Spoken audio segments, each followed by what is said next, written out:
아주 오래전에 영국의 웨일스 지방에 큰 부흥이 일어났을 때 가장 큰 복을 누린 것은 당나귀였다는 아주 우스운 이야기가 있습니다. 평소에 이 당나귀들은 사람들에게 엄청나게 구박을 받으면서 살았답니다.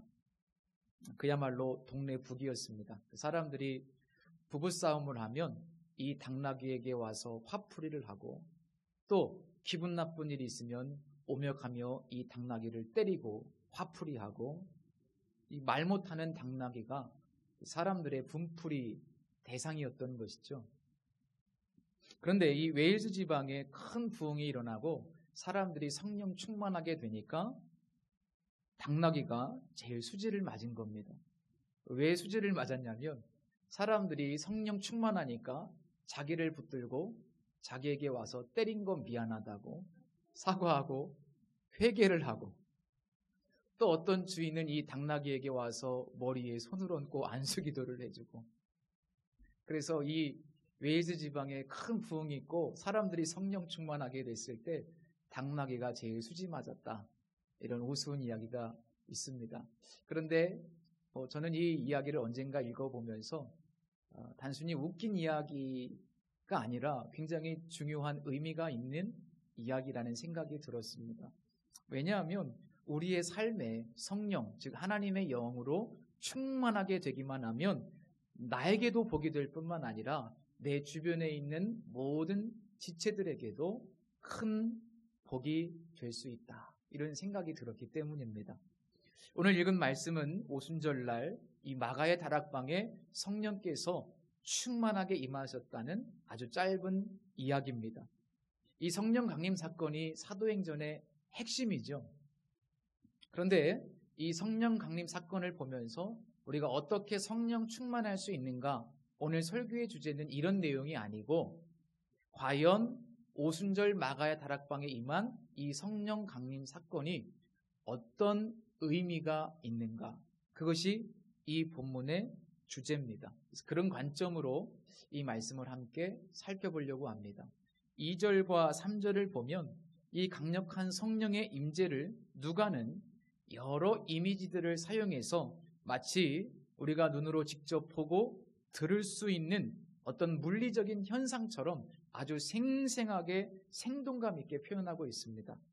이것은 이 기록자인 누가가 이 글을 읽는 수많은 독자들을 염두에 두고 그들이 마치 그 현장에 있는 것처럼 느껴질 수 있도록 하기 위해서 이렇게 보고 들을 수 있는 그런 이미지들을 통해서, 이것을 문학적인 기교라고 볼 수 있겠죠. 그런 문학적인 기교들, 이미지들을 통해서 생동감 있게 마치 우리가 그 현장에 있는 것처럼 느끼도록 하기 위해서 이렇게 표현했다라고 이해하시면 좋겠습니다. 이 오늘 본문에 소개된 성령에 대한 이미지들은 사실 구약 성경의 여러 배경 속에서 이해를 해야 되기 때문에 오늘은 다른 주일보다도 특별히 이 구약의 성경 말씀을 많이 인용할 수밖에 없음을 이해해 주시기를 부탁을 드립니다. 우선 2절과 3절에 등장하는 성령에 대한 이미지들을 이렇게 정리해 볼 수 있습니다. 바람 같은 소리, 그리고 불이라는 이미지, 이런 상징들이 어떤 의미가 있는가? 이런 이미지들은 모두 구약에서 사실은 하나님의 충만한 임재를 상징합니다. 자, 첫 번째로 이 바람이라고 하는 것은 구약에서는 특별히 영이라고 흔히 표현됩니다. 대표적으로 하나님께서 인간을 창조하시고 그 속에 생기를 불어넣으시는데 그 생기가 바로 영이고 바람입니다. 히브리어로는 이 하나님의 영을 루아흐라고 그렇게 읽습니다. 두 번째로 이 성령을 어떤 소리로 표현하고 있죠. 이 소리는 무엇일까? 우리 에스겔서 37장에 보면 소위 마른 뼈들이 그 골짜기에서 살아나는 환상이 있지 않습니까? 그런데 이스라엘의 회복에 관한 환상인데 그 환상의 내용에 보면 사방에서 불어오는 바람 소리가 그 골짜기에 임한다라는 표현들이 있습니다. 자, 그 사방에서 불어오는 바람 소리, 그 소리가 무엇을 상징할까요? 역시 하나님의 영을 상징합니다. 바로 그 소리, 즉 그 하나님의 영을 누가는 오늘 본문 속에서 급하고 강한 바람 같은 소리라고 묶어서 표현한 겁니다. 세 번째 이미지는 3절에 나오는 불이라는 이미지인데 이것도 역시 마찬가지입니다. 구약 성경에서 종종 불이라고 하는 것이 하나님의 임재의 상징으로 쓰이곤 했습니다. 물론 모든 불이라는 표현이 다 하나님을 상징하지는 않습니다. 그런데 종종 사용되죠. 대표적으로 우리가 잘 알고 있는 출애굽기 3장 모세가 소명받는 기사에 보면 확인할 수 있습니다. 모세가 양떼를 이끌고 호렙산 근처로 이동하다가 우연히 불이 붙은 떨기나무, 가시나무를 말하는데 떨기나무를 봅니다. 그런데 그 가시나무가 불타 없어져야 되는데 소멸되지 않습니다. 계속해서 그대로 활활 타오르는 모습을 보면서 모세가 깜짝 놀라서 그곳으로 가지 않습니까? 그리고 거기서 하나님의 임재와 하나님의 부르심을 경험하게 되는데 바로 그 꺼지지 않는 불, 그 떨기나무 가운데 임재해 있던 그 불이 하나님의 임재를 상징하는 대표적인 표현입니다. 자, 이렇게 구약에서 하나님의 특별한 임재를 불로 그렇게 사용하곤 했다는 것을 우리가 기억하시면 좋겠습니다. 결국 이 2절과 3절의 말씀을 우리가 읽으시면서 성령의 임재가 충만한 이 마가의 다락방을 어떻게 이해하시면 좋은가 하면 마치 저 광야 시대에 하나님의 임재의 구름이 성막 위에 충만했었죠. 그것을 상상하시면 됩니다. 그리고 왕정 시대의 솔로몬 성전에도 하나님의 임재, 하나님의 영광이 충만했다고 기록하고 있죠. 그래서 솔로몬 성전을 생각하시면 됩니다. 이 마가의 다락방에 마치 성소와 성막, 성전에 하나님의 영광이 충만하게 임했던 것처럼 이 마가의 다락방이 마치 거룩한 성전이 된 겁니다. 그러니까 누가는 마치 성막이나 성전처럼 이 마가의 다락방에 성령이 충만하게 임재했다는 것을 우리가 생동감 있게 느낄 수 있도록 구약 성경에 나온 여러 가지 하나님의 임재에 대한 상징들을 통해서 이렇게 표현하고 있는 겁니다. 그래서 우리가 여기서 어떤 하나님을 상징하는 그런 이미지들을 중요하게 여기기보다는 성경이 본질적으로 말씀하고 싶은 것이 무엇인가 하면 하나님의 영인 성령께서 하늘로부터 이 마가의 다락방에 충만하게 임했다. 마치 성막과 성전처럼 하나님의 영광이 이 마가의 다락방에 충만하게 임했다. 이런 놀라운 축복이 우리 교회와 우리 성도들의 가정 가운데 임하시기를 축복합니다. 그것을 누가는 온 집에 가득했다. 그리고 각 사람 위에 하나씩 임하여 있다라고 표현하고 있습니다. 그렇다면 이 성령께서 이 마가의 다락방에 충만하게 임했다라고 하는 것이 어떤 의미가 있을까? 그런 질문을 할 수 있습니다. 이것을 이해하기 위해서도 역시 우리가 구약 성경을 참고할 수밖에 없는데요.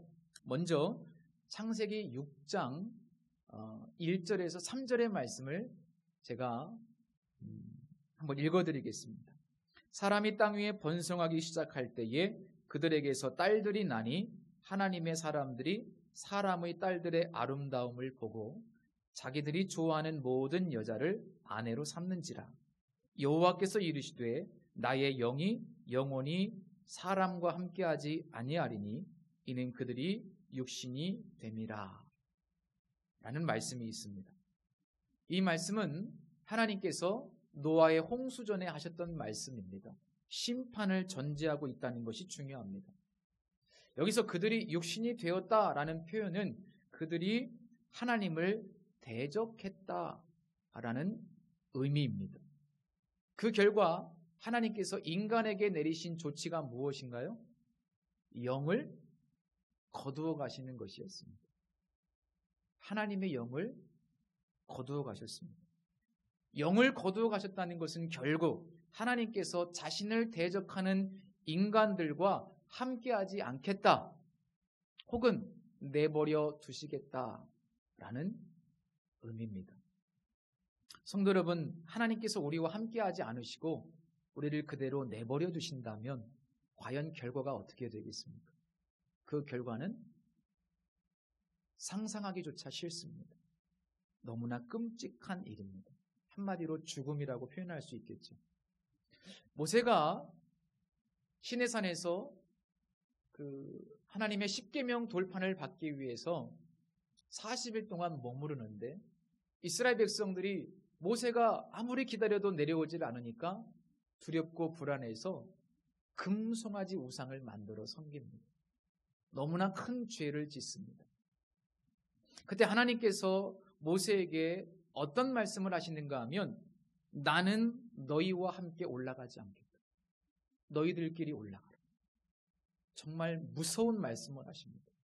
모세는요, 이 말씀의 의미가 무엇인지 너무나 잘 알고 있습니다. 내가 너희들과 함께 올라가지 않겠다. 너희들끼리 올라가라. 그래서 모세가요, 하나님 앞에 목숨을 걸고 기도합니다. 하나님, 우리와 함께 가지 않으시려면 우리를 이곳에서 떠나 올려보내지 마십시오. 주님께서 우리와 함께 가지 않으시면 주님께서 주님의 백성이나 저를 좋아하신다는 것을 사람들이 어떻게 알 수 있겠습니까? 주님께서 우리와 함께 가지 않으시면 우리가 주님의 백성이라는 것, 많은 사람들과 우리가 구별되는 것을 우리가 어떻게 알 수 있습니까? 주님, 우리 함께 가주십시오. 정말 처절하게 기도합니다. 하나님께서 인간을 내버려 두실 때, 하나님께서 우리와 함께 하시지 않고 하나님께서 우리의 삶에 간섭하지 않으실 때 인간은 비참할 수밖에 없어요.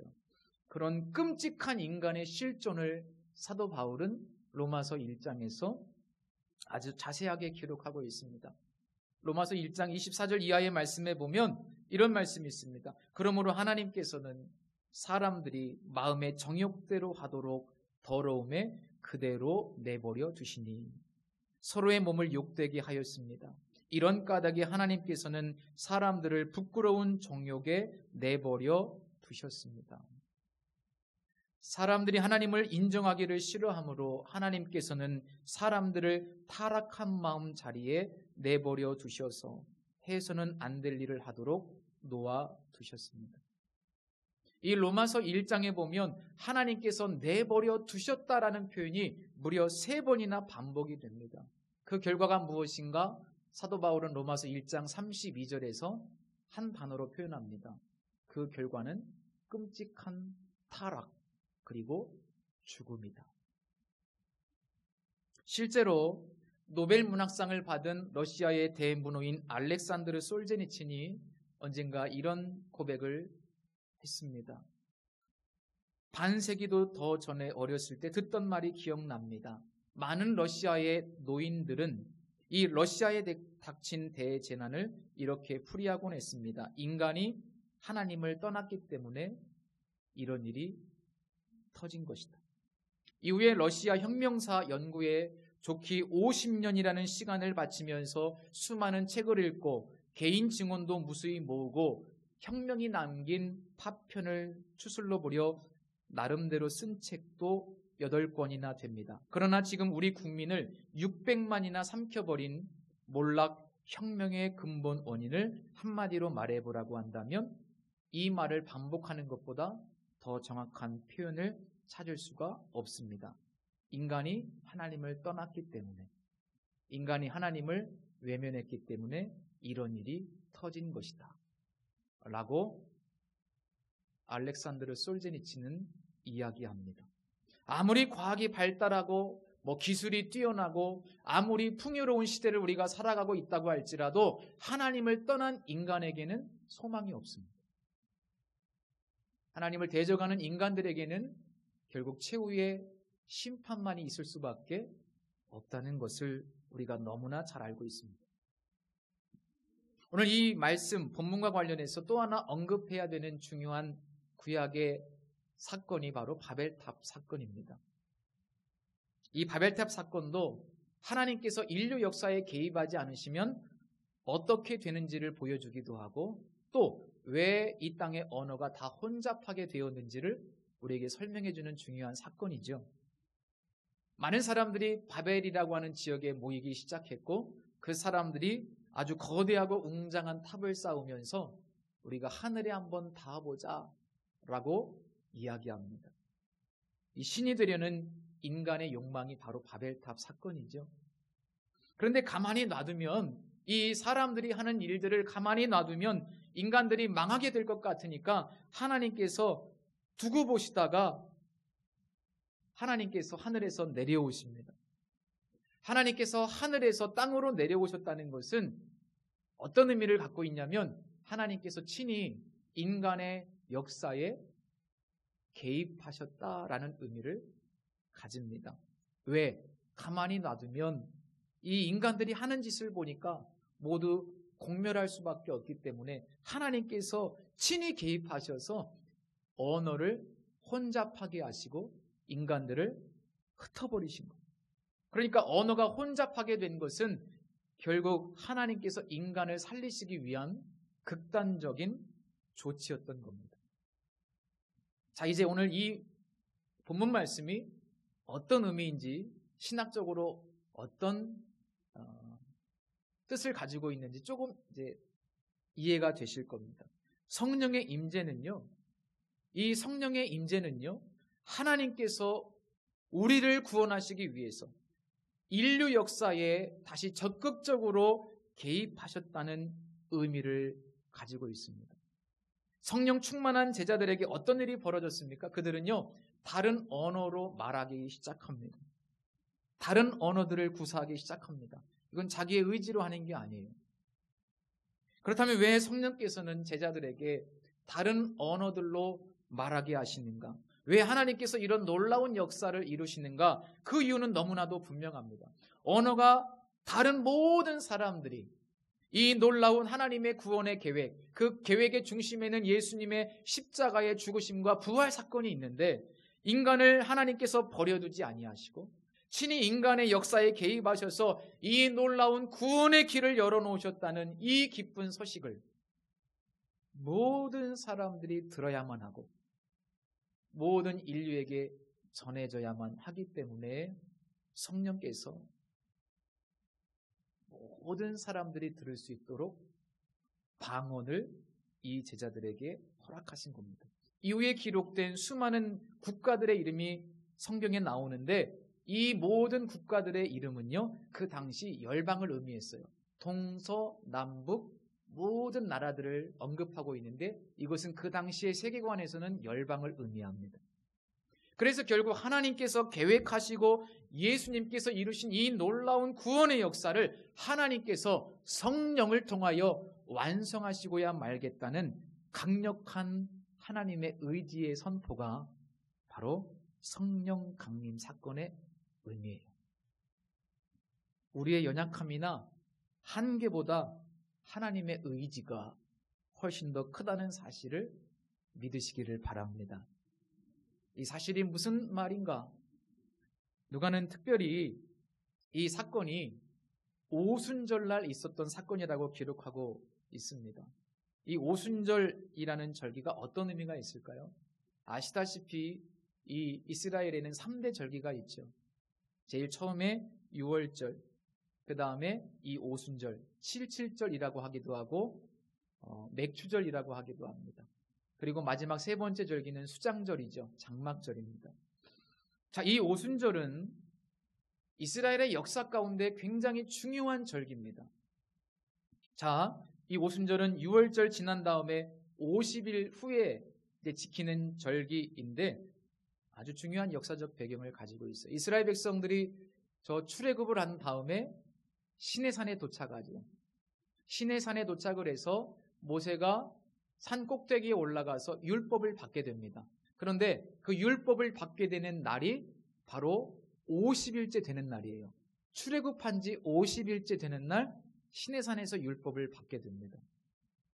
자, 그러니까 구약에서 오순절 날은 하나님의 율법을 받은 아주 역사적인 날이죠. 그러면 율법은 뭡니까? 율법이 뭐죠? 율법은 하나님의 성품과 기준을 드러내면서 동시에 하나님께서 당신의 백성들에게 어떤 삶을 살아야 되는지를 기록한 말씀이 율법이죠. 예를 들면 십계명에 거짓말하지 말라라는 명령이 있는데, 거짓말하지 말라는 명령 속에는 하나님의 성품이 들어있죠. 하나님은 거짓이 없으신 분이십니다. 그리고 이것은 하나님의 기준입니다. 그리고 이스라엘 백성들이 어떤 삶을 살아야 되는가를 명시한 겁니다. 적어도 내 자녀라면 나와 같은 성품을 닮아 거짓이 없고 깨끗하고 진실해야 되고 이런 삶을 살아야 된다. 그게 율법입니다. 그런데 문제는 인간이 하나님의 기준에 이를 수가 없다는 겁니다.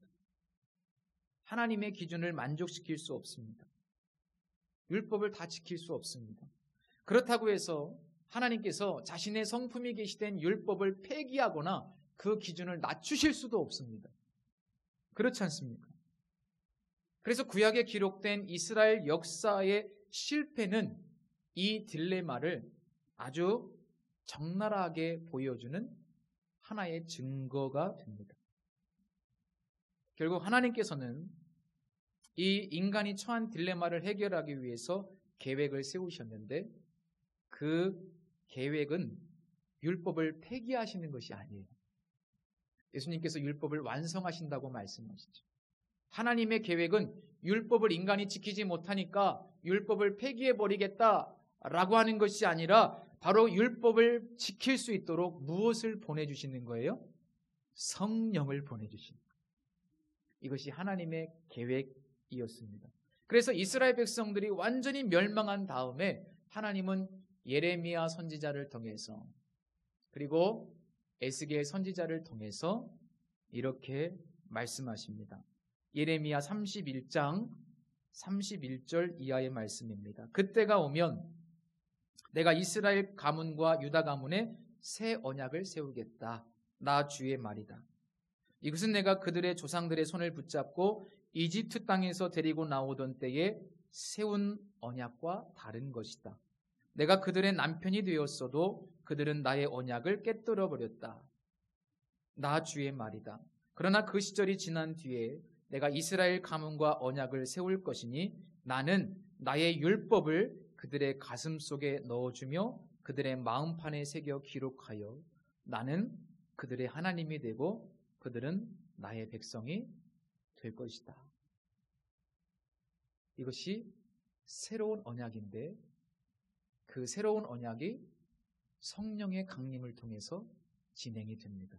그래서 에스겔서 36장 26절 27절에는 이렇게 말씀하고 있습니다. 너희에게 새로운 마음을 주고 너희 속에 새로운 영을 넣어주며 너희 몸에서 돌같이 굳은 마음을 없애고 살갗처럼 부드러운 마음을 주며 너희 속에 내 영을 두어 너희가 나의 모든 율례대로 행하게 하겠다. 그러면 너희가 내 모든 규례를 지키고 실천할 것이다. 라고 하나님께서 예언해 주십니다. 자, 오순절날 성령께서 마가의 다락방에 임재하셨다는 것은 결국 인간의 실패를 하나님의 승리로 바꿔주시겠다는 말씀입니다.